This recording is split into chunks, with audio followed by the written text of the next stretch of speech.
Kiaboula na Kindumba na ye na Moïbi na ye, il avait réussi à avoir le contrôle de l'entourage du président de la République, d'une certaine manière. Et même du président de la République. Je vais le démontrer ici. Et Kiaboula avait les parapluies donc d'Augustin Kabouya. Lorsque Jacquemain Chabani arrive, et que les deux sont aujourd'hui dans une situation d'antagonisme, Jacquemain Chabani met en place un système pour déboulonner, fragiliser le réseau Kabouya. Vous allez vous rendre compte que depuis un temps, il a rappelé les gouverneurs de la province du Kasaï occidental qui se trouve encore à Kinshasa, alors que lui il est parti. Il a convoqué Kiaboula.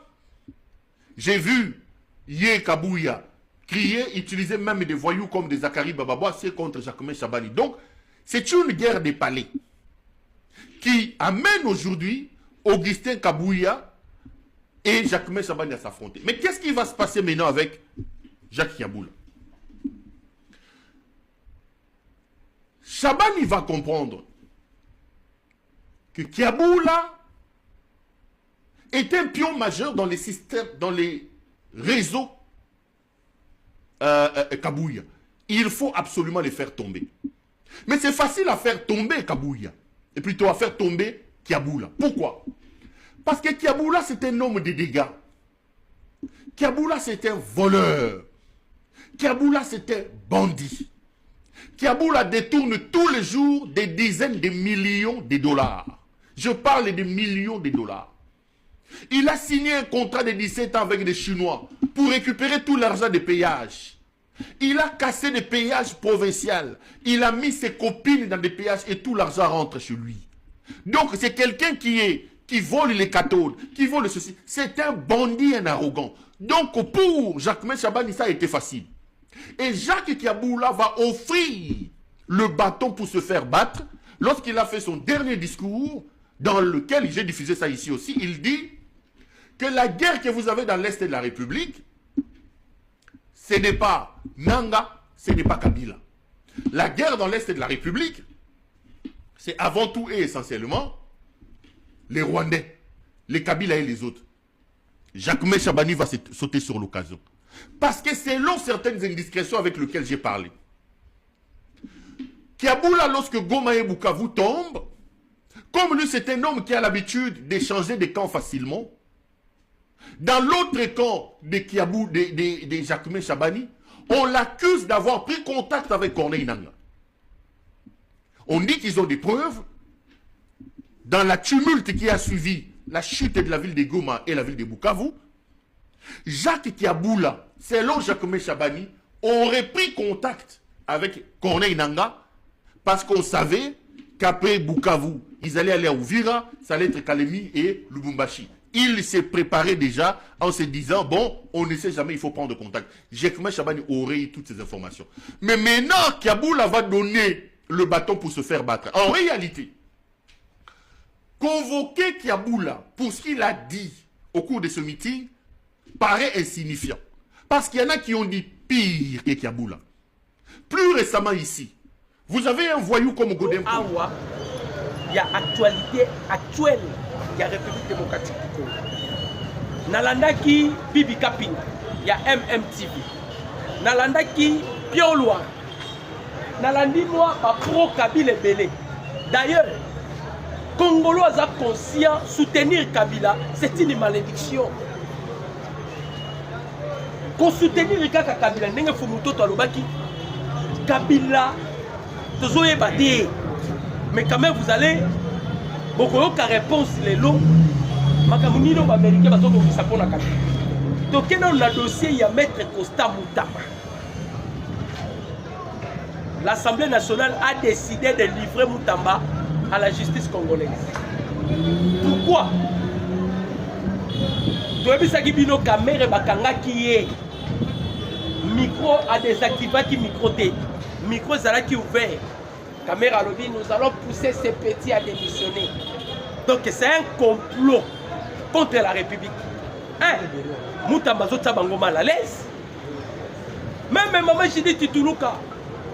Il y a une compétence à créer. Il y a pour arrêter l'hémorragie. La première ministre aussi, à son tour, même. Complot qui nous pour la Moutamba. Il y a Yambo guerre ya Moutamba, et ça parce que Moutamba, c'est lui qui a saisi le Sénat pour lever l'immunité à Joseph Kabila. Kabila, aux hommes dans l'Est de la République, Aza qui kalakasa ya Bamba.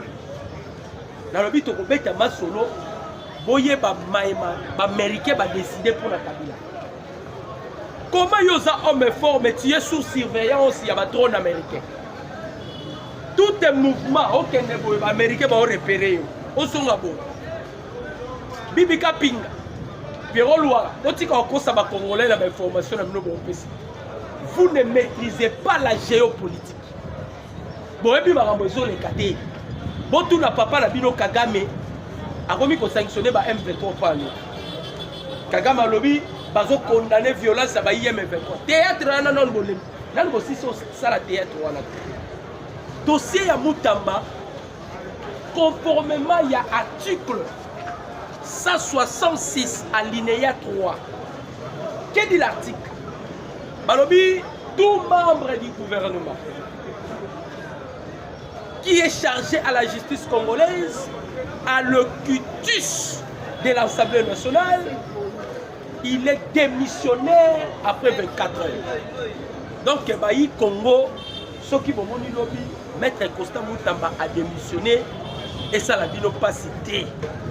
Conformément à l'article 166 Balobi, membre du gouvernement nous soit chargé par la justice congolaise à l'ocutus Sadon, selon l'ordre de l'Assemblée nationale, il faut qu'il soit démissionné dans 24 heures. Donc ceux qui vont monter lobby, Maître Constant Moutamba a démissionné et quand vous savez noter. Mais on ne peut pas arrêter Moutamba parce que l'erreur Moutamba a commis est une erreur administrative. Il est allé signer des accords avec une entreprise marché de gré à gré. Oezala qui déjà défendu après le procès il y a 100 jours, il y a Vital Kamerhe.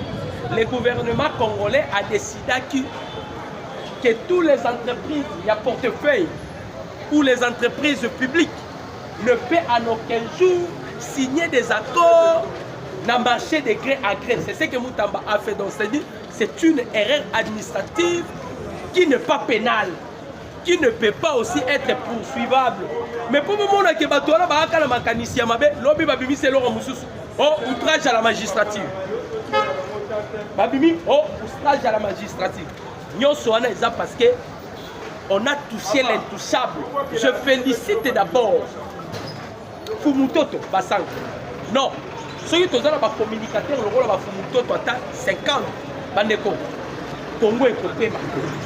Fumutoto a démontré de quoi Kabila a Sazoba. Fumutoto a démontré de quoi Kabila c'est une malédiction pour ce pays. Fumutoto a démontré de quoi il y a des Congolais manipulables. Les Congolais sont moins intelligents parce que moi je ne peux en aucun jour être manipulé par Joseph Kabila. Donc il ne faut pas se fier à Pierrot Loire. Français solo bakara Français monoko mais Moutou et Zapine. Allez soutenir Kabila, il faut que tu sois malade. Quelqu'un qui a fait 18 ans au pouvoir a tombé à l'école mon côté dans 18 ans.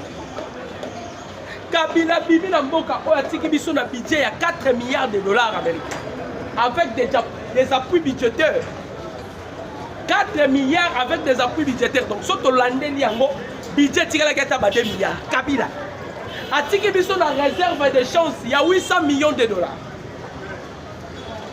Sous l'impulsion de Moukonzamboka, Félix Antoine Tshisekedi Tshilombo, il y a un budget à 16 milliards. Les réserves de chance, il y a 3 milliards et quelques. Kabila y a bandi ba concertation. Les Américains lobby ba bisi Kabila. On dit biloko zo sala wana ba scénario. Soki to moni mouvement suspect pour nous. On a zolo bana bino, c'est ce que les Américains ba bisi parce que ba silisi ba bandi na ba lobby pe na Kagame. To bandi na ona oya Kabila. Na lobby na bino soko zala kana ndeko na mikili ya poto. Bengaye yebisa ye. Ba congressiste aux États-Unis. Bakoti saki dossier pour la Makamba Joseph Kabila. Bazot côté dossier à Kabila. Boye baké dossier à Kabila. Kabila a un problème avec les Américains. Atekela ba pays adversaire et Amérique Iranium. Kabila a tué des experts des Nations Unies. Kabila a commis des crimes de guerre. Kabila a commis des génocides. Les Américains ont causé la humilité. Chose la plus grave.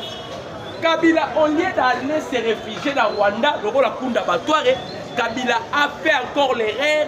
Il y a un kokota sous la goma. Boyo Kerere, il y a le bosso à Kabila. Kabila sali discours. Avant ça, le discours, Kabila doit s'annoncer à la nation. Or, conformément à la loi, c'est le chef de l'État qui donne le message à la nation. Mais Kabila, aïe, alors, il y a Liboso, il y a Bibale. Kabila, il va protéger la Congo. Ce sont des M23. En 2012, Kabila, il va M23 terroriste. Quelle contradiction. Nous sommes des Arabes. Imaginez Moutake comme ça la thèse en Afrique du Sud.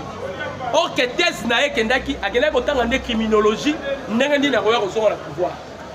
Parce que tout le monde yango au bibio ke ko ça la thèse biso beki thèse azonga biso j'ai encore de l'énergie pour diriger ce pays. Kabila est malade. Oza malade. Herrero tovanda pendant 18 ans parce qu'on était aveuglés. Moko yo Congolais à lobby, le Congo ne sera en aucun jour dirigé par un étranger. Même caméra toye biso, toye bio que tu es un Rwandais. Kobulaka ko tout est redirigé Mboko. Faut même bâtir la biso ta frère mais à la Congolais de père et de mère que ba étranger bazonga sous la Mboko. Fumuto to la musi ba tout mémoire à lobby, ba Congolais bo ça la blague té. Bitumbo to za lango eza dernier virage. To kunda na ba Congolais, na ba étranger. Bitumeza ba Congolais ba étranger. Quand la aventure caméra ça. Caméra pour pesa matata pogno, c'était tout un problème. Caméra. Il a défendu même volé. Normalement caméra faut qu'on kangaye. Caméra a défendu même volé matata pogno. Mais dossier à Moutamba caméra c'est peine à matiri ko akita okumi azo c'est peine. Ça prouve directement que ce sont des étrangers qui veulent nous enfoncer encore dans le mer. Il y a un autre qui va ramener Moutamba. J'espère qu'il y a un autre qui a un article. D'office, Moutamba doit démissionner. Mais Moutamba est baraqué. Vous avez un soutien total du peuple congolais. Parce que vous avez de père et de mère. Surtout, parce que lorsque Moutamba a saisi le Sénat, Olivier Lembe Ava Bimawa a tikaki 10 millions. Kabila Yamoka Tindaki 15 millions. Pour Luka Moutou à Moutamba. Parce que Moutamba, c'est lui qui a eu l'initiative. Il y a quelqu'un qui saisir le Sénat. Accueilli quand même un réquisitoire dans la haute cour militaire. Pour la militaire, il y a la carte à Kabila. Donc poursuivre si on comprend le crime, n'a pas atrocité. Mais bon, Moni Kamere, président de l'Assemblée nationale, Moutou Azana perchoir l'Assemblée nationale, a désactivé micro Tazoloba. Nous allons pousser ces petits à démissionner. Mais pour la Matata Pogno, Kabila devait Moutanani, Kamere a défendu Matata Pogno. À Kébisi même le président, il y a cour constitutionnelle. C'est lui-même aussi le président, il y a conseil magistrature. Conseil à magistrature. Oh non, pour que la immunité, il y a Matata Pogno. Mais Kabere a livré Moutamba la Kimia. Il y a un gros problème. Bitumba biso ezalaki parce que infiltré qui biso na niveau où vous ne pouvez pas imaginer. Kabila Koyana a le pouvoir, Kagame si a yebisaki ye. Alors le peuple congolais c'est le peuple le plus puissant au monde. Kagame a yebisé et je vais vous démontrer que le peuple congolais c'est le peuple le plus puissant. Kagame a yebisé nengo ke na pouvoir wana ya liboso banana ko détruire armée. Parce que ce qui nous a affaibli c'est l'infiltration. Bon, ma Moussa Mabe, bon, ma général, na nyoso Mobutu, voilà ma commando solo. Bon, mon qu'on a besoin de côté la Rwanda, à Silisi Pebiso, Kabila a exécuté. Mais et encore Kabila va quitter Zanine. Pendant ce temps-là, la RDC était sous embargo. Sous embargo, c'est-à-dire au Koyko Bundana Moutou, Moutou Osomo Mandouki, mais yo Osomo Mandouki. Bon, la puissance y armée na biso. La RDC était sous embargo, mais Kabila et Paul Kagame batikali au kabolata qui voté batikali au kabolata ya Walungu te batikali au kabolata Butembo te.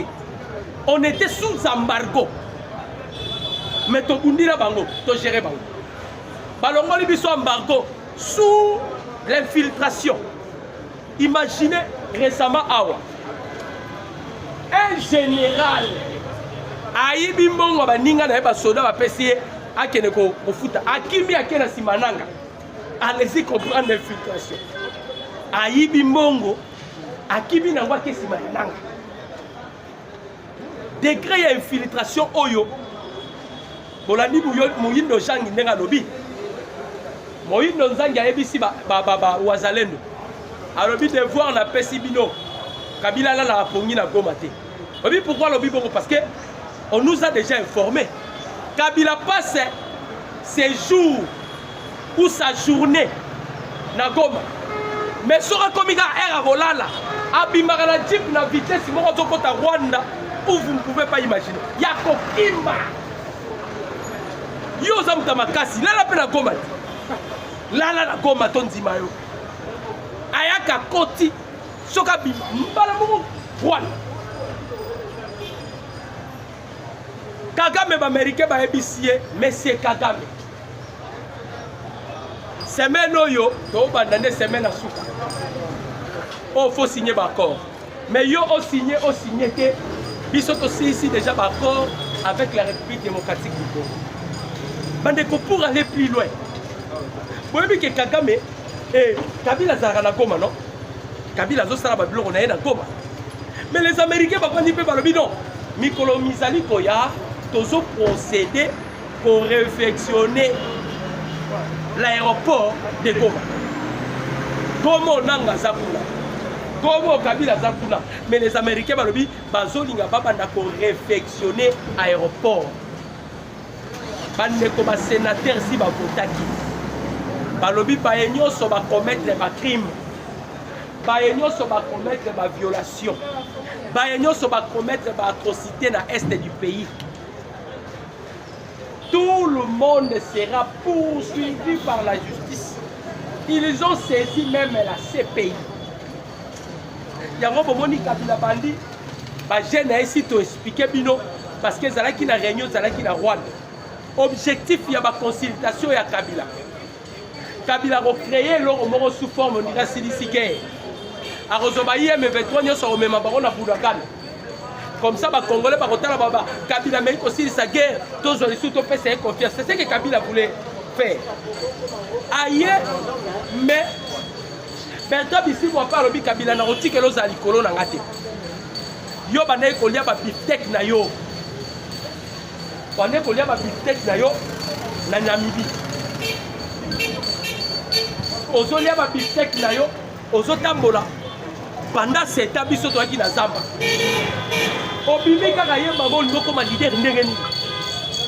To permettre yo te. Leadership pour te permettre yo te. Eza kuno pesi mbwambo aboyi. Opesi mbwambo aboyi. Donc ti Kabila to vanda na na Kongo wa. Penser na ezala ki ya politique à l'internet. Obomeli biso ba mama na biso. Ba mama batikali ba veuve. Obomeli biso ba papa batikali ba veuve. Obomi, oyeli sous la mboka wana lisusu. Et puis bateau il y a consulta qui nous vous informons. A consulta qui ma confession religieuse rwandaise. Parce que bango déjà kuna bandi ko sala déjà pire parce que objectif ya Kabila pour américain de bakebisier. Si ayaki na Goma, angaka créer empire Imatuti. Tomoni Moïse Nyarigabu, Tomoni Azarias Ruberwa, bato nyoso boyebi bato ala bayaka ba re awa. Bango tout d'accord. Mais c'est quoi une pression diplomatique tellement éleki bakabila balali balamuki ba monika Kagame komi condamné ba M23. Oh trop c'est trop, ba M23 pour momi ba tout trop belé na Congo.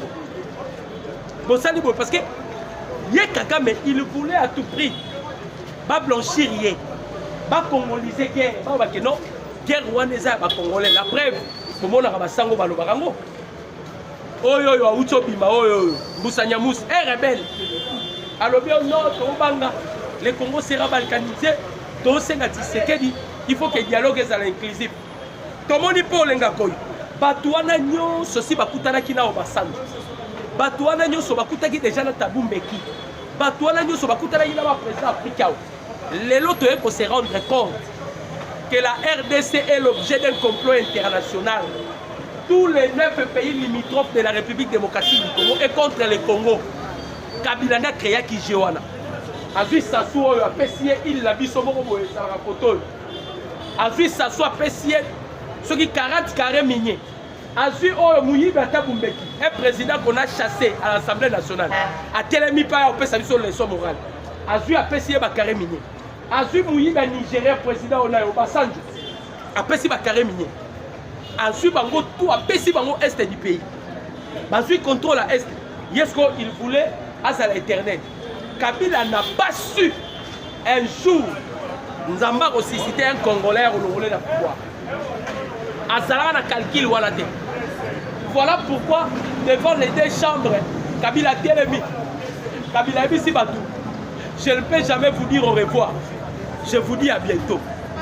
Oui, Kabila pensait toujours à son pouvoir. Premier coup Kabila préparait qui? Il préparait un coup d'état constitutionnel à préparer qui Janine Naboun, na Alexis Tambouba.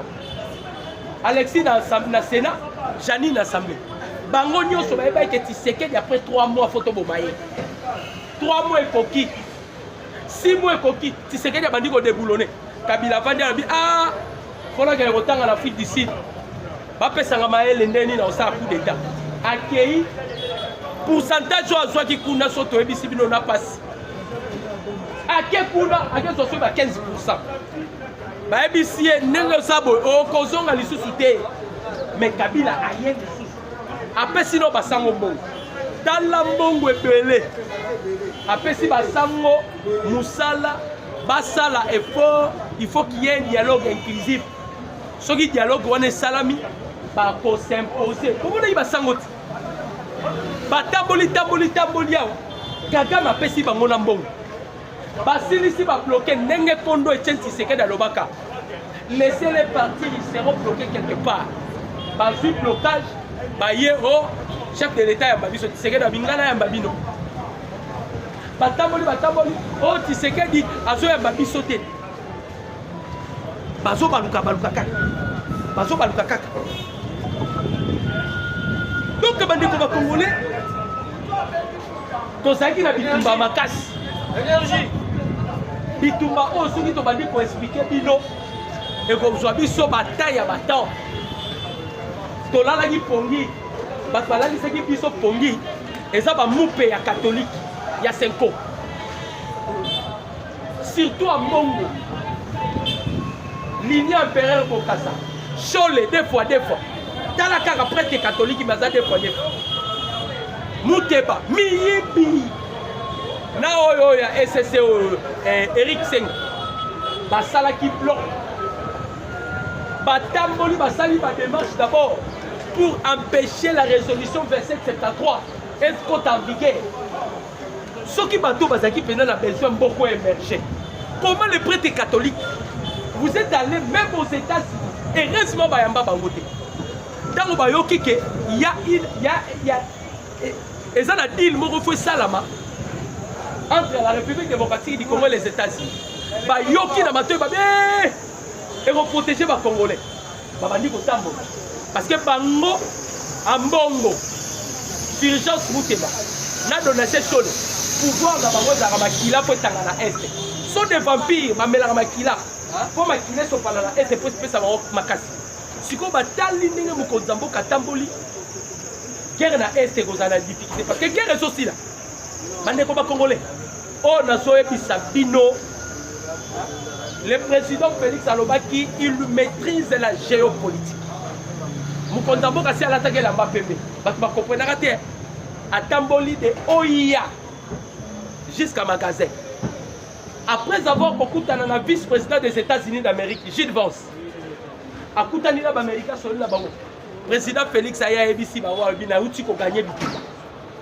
siko tozolo banabino awa américain bayebisi Kagame o signé accord de paix o signé té biso déjà les États-Unis il faut to signer le plus vite possible les accords historiques dilo tozalango entre la République démocratique du Congo. Or na dilo tosali na américain le chef de l'État a imposé bango eloko moko yango boyokaki bafayulu baleli eloko nini mokonzi mboka alobi te Kagame abomaka biso mpo na minéré. On peut aussi utiliser ba minéré pour la protection de la biso. Ayebisi ba américain boya bozwa ba minéré mais bon sécuriser d'abord la souveraineté à la République démocratique du Congo faut la protéger. Yami balé l'intégrité territoriale ya RDC faut la sécuriser. Donc yango to yebisi bino Makenya oyo ya Kabila oyo ntaba munene bozomona za Goma. Tozo soyez calamité. Tolobi soko za makasi lalaka na Goma okima rapport nyoke na Rwanda osala sambla molala na Goma to lalaka na Rwanda moyindo zangi pa ebisi ba wazalendo abi mutu ana zwa rapongi te soka meika kota mutu boy bandeko lobi Luboya Kashama asali ratissage na Ituri. Félicitations Johnny Luboya Kashama. Bayebisinga Luboya Kashama ni koloba léopard. Yoka komba mutu léopard. Lobby Red de Tabara, na Zaïre, na Kodeko. On n'avait pas de choix. On a utilisé des drones. Cette fois-ci, nous n'avons pas de drones CH4B. Il y a des Chinois. Toi, on a reçu. Les Chinois ont fait des drones. Ils ont fait des Rwandais, des drones pour détruire des drones. On a été doté de drones mystérieux. Drones et Kangaki Kabila, capture. Tant qu'il y a Rumanga, parce qu'il y a un certain nombre de Akena Rumanga, ils ont bakangi capture. Batinya la Kigali. Kagame Bengia lobi Kabila Bamonio. On a utilisé ces drones là. Lobby ezalaki carnage. Tobomi ennemi na niveau vous ne pouvez pas imaginer. Tobomi ennemi. Luboya Kashama côté à la fois décorer parce que na omona Luboya Kashama a comme un esprit le roi ya Kotumba. A comme un esprit le roi ya Kotumba. Lobby tobomi ennemi na niveau ya Ituri parce que na Ituri kuna to na 4 dans les 5 territoires. Les 4 territoires déjà sont sous contrôle. Il y a Luboya Kashama. Mon côté Tikali Nango, j'ai scénario sur le cas entre Ouganda et la France. Bana Kati a exploité pétrole na biso na lac Albert na niveau Ouganda. Mais Donald Trump, lorsqu'il a envoyé son émissaire, son conseiller principal, Massad Bolos, oyo Paul Kagame azobenga abi wana za Lucifer Kagame abenge Lucifer tango akekutana na Macron bayebisi Macron makolono mibale bimisa yango na makambo ya Congo parce qu'on a signé les accords avec les États-Unis. Neboyokaki Amérique azwaki initiative ya kolongola ba ambassade na nyonso na ba pays Afrique azwa kosala ambassade moko awa na Congo elikoloba nini. Tous les pays qui veulent entrer en contact avec les États-Unis doivent passer par la RDC. C'est de la même manière qu'on a fait avec Paul Kagame. Paul Kagame Zarani. Les Américains ont vu le Congo, ils ont à disposition Kagame. Si Kagame fait sa vie sur la minerai, Kagame a un pour la minerai. Non. Kagame Zaraki, pour votre information. Les Rwandais que vous voyez là-bas, Rwanda les Aramabélé à Batutité, les Aramabélé à Baoutou. Maintenant, les Bakagame sont de toutes, c'est-à-dire Baouti na Éthiopie. Baouti na Éthiopie. Nega Baouti na Éthiopie, Bana Mabélé. Kopo yo Paul Kagame Basalaka Nandoki, président Noki na États-Unis, collègue président Bill Clinton. C'est lui le commanditeur. Yabitumba na Est. Basolo la Kagame alobi na kopesa bino ba minéré. Bino condition pour opesa la Grand Kivu. Donc mabele balingi ba pesa ba tuti eza Kivu. Po bango basala empire ema tuti. Alors, ko payer ko foirer parce que tous les décrets où Donald Trump a écouté na Mesa aux États-Unis. Nyonso eza contre les États-Unis, Donald Trump a rayé. C'est ce qui a fait que Kagame atali gauche, atali droite, bakoti réunion. James Kabarebe a dit Kagame, makambo ndenge tookende. Na ndenge ba américain ba bimisi na Bloomberg déjà, muto azo remplacer au Kagame. Yebara biso to ala mabelete. Une fois ba utu bazongi na pouvoir. Ndenge to koba biarimana, ils vont se venger. Sort na biso ko suka ndenge ni. Ba Kagame ba komo tuna mayele. Qu'est-ce qu'on doit faire? Qu'est-ce qu'on doit faire? Parce que baza déjà bloqué. La lobby na bino Kabila Bomoni, les discours d'abord qu'il avait fait, et un testament à Souka. Kabila a mis les eaux là. Soit à battre, soit à la CPI. C'est inévitable. C'est un candidat potentiel à CPI. Kabila Bomoni. As un candidat potentiel. Donc, il y a Karim Kamazo Zelaye Maboromi Bale. Oya Motouye Zalaki Nano, Tolongola humilité. C'est ce qui a créé Bitouma au Bozomona parce que Kamere na Kabila Baza Moutoumoko. Tchozomona Kamere Zobulisa Moutamba parce que Kamere Aza marionnette ya Joseph Kabila. Mais tu vois qui Kamere, quel que soit le durée de la nuit, le soleil finira toujours par apparaître. Tourne à Yopé Koya. On a foutu ma borobangi dans l'Assemblée nationale. Et tu as au Salamate. Bazo c'est l'eau déjà dossier. Bazo créé l'eau déjà dossier. Donc on t'a la ressortissant. Pour bino les alarations bakangi kamere. Nous les ressortissants. Nous les ressortissants. Donc on t'a la ressortissant sur qui va robima. Moutamba yoana va livrer la justice. Comment on va ressortissant Kasaï? Ou bien mbora Moutamba kuna zarawa. Na basonge kuna. Boki basonge babima. Oh nous les ressortissants de basonge. Matata Ponyo Mouyibi Basimba a. Nous, les ressortissants de Maniema. Oba Wazalendo, Toropé Sanzela, M23 Bakota. Caméra Benga, notable à Bukavu. Pour la M23. Taba Obama, Bukavu. Yazon, mais la champagne. Na Goma, Bokota, Bamon. Baobama Minoté. Baobama la champagne. Batomaniema, Père Torokota, M23. Bako Sili Sabino Neba aussi, Sabino. Donc, les Congolais, c'était avec plaisir. Voilà que sur la Nabino aussi les actualités politiques de la République démocratique du Congo. Torobina Bino, toutes les informations vous ont circulé. Lukuta, Lupunu. Paul Kagame, Azali sous la visère, il y a l'Américain. L'Américain va payer sa bâtonnière sur ma contrat. Kagame, on les considère actuellement comme Mobutu. Vous savez, les États-Unis vont payer ça Congo dans Mobutu. Mobutu a commis l'erreur. Ensuite, Congo a passé dans ma bourre à français, américain, Balongo la Rai. Le même erreur que Mobutu avait commis, ils ont élu Kagame. Kagame qui avait le contrôle de la République démocratique du Congo. Ensuite, les Français a passé Congo. Parce que les Américains vont récupérer Bor Nabango et ils collaborent dans le Baralabino mais deux fois. Les premiers partenaires, il y a pouvoir, il y a président Tshisekedi, il y a Donald Trump. Ils sont boyés par Mouto a parina pouvoir, c'est Donald Trump.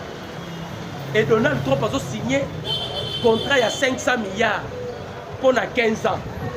Tu as vu la constitution pour le dossier de photos Kanga Kabila. Les congressistes, il y a des Américains qui déjà. Il y a traité peut-être la semaine prochaine, il va lancer. La haute cour militaire pertinente déjà Kabila Mukanda. Et papa, depuis que tu dois te comparaître. Il y a d'abord Kwasime va acte plus 943, 89, 63, 95, 965, plus 943, 89, 63, 95, 965, je dis et je vous remercie.